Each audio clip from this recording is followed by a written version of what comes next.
success, and just to be frank, it's not for the faint of heart. And the only question left is, where do we start?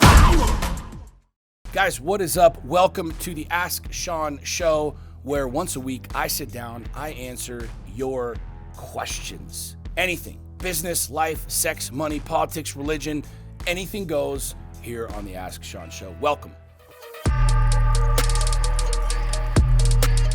All right, Shad, good question. What keeps people stuck? People keep themselves stuck. I have spoken to thousands and thousands of people around the world, and I have asked people over and over and over the same question, like, have you failed? And most everybody has failed. And in fact, most people will raise both their hands and be like, I failed a ton. So people aren't afraid of failing.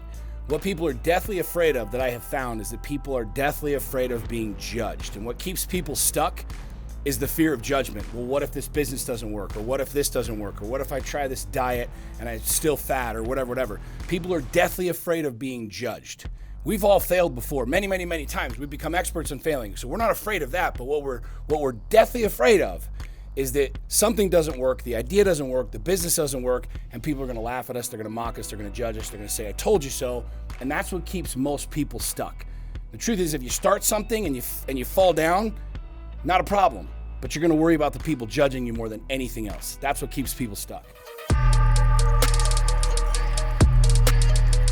Kelly, the biggest move that you can do right out of the gates is make more money. Just straight up make more money. Scale your business, grow, learn new skill sets, copy what's working, find out who is at the top of whatever industry you're in, and copy what's put them there at the top. The number one quote unquote secret to the financial abundance and financial success is just making more money. Number two, you probably heard this 10,000 times. Spend less than you make. Spend less than you make. You would be surprised how hard that is for people. We get in debt way over our heads, way more than we can afford to keep up with the Joneses, to try and keep up the image, to try and fill a hole that we have that isn't met by something else. And the reality is we're constantly chasing debt, and we're constantly chasing our tails that way. Spend less than you make. If you can't buy it with cash other than a house or a car, don't buy it, and just make more money. Charlotte, great question. My answer might surprise you. I don't believe in failure. The only way that I think a human being can quote unquote fail is if they don't recognize a lesson in something. So let's just assume you went bankrupt. Let's assume you lost millions of dollars. A lot of people would look at that as a failure. I look at that and say, did you learn a lesson? Did you learn something about finances? Did you learn something about cash flow? Did you learn something about capitalism that you didn't know prior to going bankrupt? And the reality is, if you did, it's not a failure. It's an education. And so I've chosen to look back in life at all of the quote-unquote hard times, frustrating times, failures that people would otherwise say were failures. My divorce, my personally losing millions of dollars, my bankruptcy. And I learned more going through bankruptcy about money, about cash flow, about business than I could have ever learned at an Ivy League school. I learned more about love and connection and honesty and relationships in going through a divorce than I probably would have ever learned staying married. So I don't look at anything in my past as a failure. I look at everything as an education and a lesson that I use to make my life and my future better. So if you're learning something, you're not failing. So I challenge you to reframe all of the hard times, all of the things that you think are failures in your past, and say, did I learn something from that? And if the answer is no, go even deeper. Like, ask yourself even deeper questions, like, am I just being prideful? Is my ego in the way? Because I guarantee you, if you look at most of the experiences that have the most value in life, they end up being the darkest ones. They end up being the hardest ones. They end up being the ones that we really went to the bottom of the barrel in. Those are typically the best experiences. Those are the most valuable learning experiences that we have. So I don't look at anything in my life as a failure. I look at everything as a teaching and a learning experience.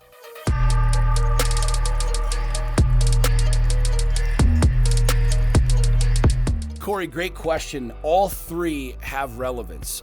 Word of mouth, social media, and paid advertising. What I always tell my clients and what I tell people in the Lion's Den and Lion's Not Sheep is this. Figure out who your avatar is and then put your product and or service in front of them. What a lot of people don't do is they don't know who their avatar is. And by avatar, I mean client. if you're running ads to everybody who loves tea, but you're trying to sell coffee, you're putting your ad in front of the wrong people, right? So when it comes to paid ads or paid information that you put online running traditional marketing, whether it's billboards or media, you have to figure out where your people are. If all of your people are on the radio, but you're running TV ads, you're doing it wrong, right? And you can't ever go wrong with social media. You can't ever go wrong with social media, and here's why. Number one, it's free. And number two, it casts such a huge net out there that, number one, you can run ads on social media to a direct target, to your avatar, but there's so much power in the organic traffic, in the organic movement of a message and of branding and of marketing. That's literally how I built and grown Lions Not Sheep, is 90% of our following, 90% of our movement came from organic, me posting day after day after day after day. And then obviously you get word of mouth that way. So you get word of mouth if you're a good product, if you're a good service, if you're something people buy into, something people believe. People will constantly talk about those things when they had a great experience with a dinner or a server or a restaurant. They'll tell their friends, hey, you should go to this place, it's a good place.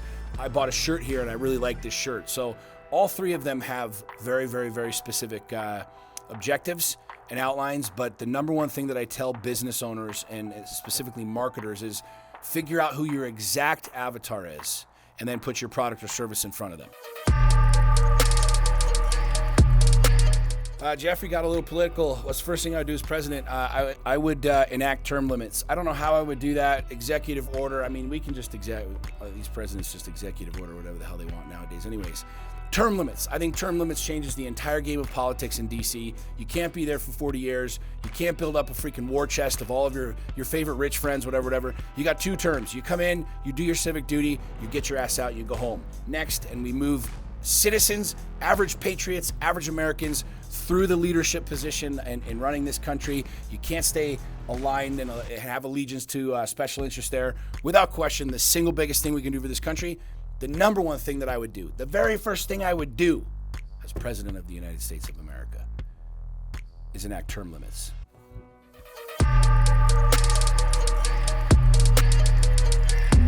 Peggy, there aren't too many questions that like trigger me or bug me, but I get this question probably more than anything else, and it boggles my mind.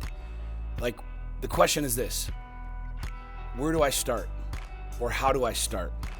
Like, it's so odd to me because I'm highly motivated, and I also realize that not a lot of people are. But like, if you're sitting in life going, well, how do I start or where do I start? While you have literally a supercomputer in your hand. I don't know how to sell things online. I don't know how to build a 6-pack. I don't know how to freaking be a good dad.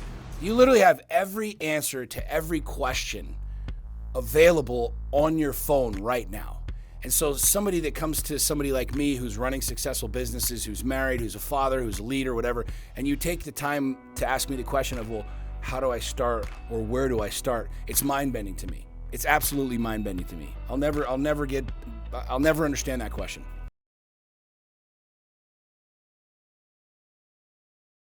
Diana, great question. This is a really hard one, especially as a business owner, as you're growing, as you're scaling, because you look at bringing somebody on as this expense. What I challenge you to do is reframe that and look at it as an investment.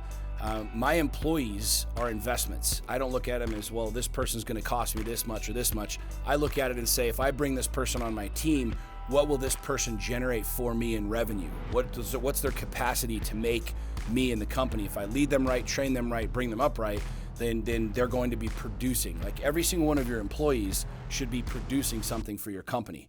And so as you contemplate, how do we bring people on? I challenge you, don't look at bringing people on as this investment, as this cost, but look at them as an investment. So if you bring somebody on to do your books, that alleviates the time that you would be spending doing your books. If you bring somebody on to sell, that alleviates the time that you're out there selling and allows you to do what you're good at. I'm not good at a lot of things in my company, so I find people that are, and I task them to do certain things where I can then go spend my time in my zone of genius, if you will, which helps everybody grow. So it serves the best interest of the company for me to do what I'm good at and for me to hire people to do what they're good at or what I'm not good at. So my suggestion for you would be, number one, reframe looking at employees as expenses and start looking at them as investments. Figure out what you're really, really good at, what you don't want to do, and what somebody can do better than you, and hire those people to do those jobs.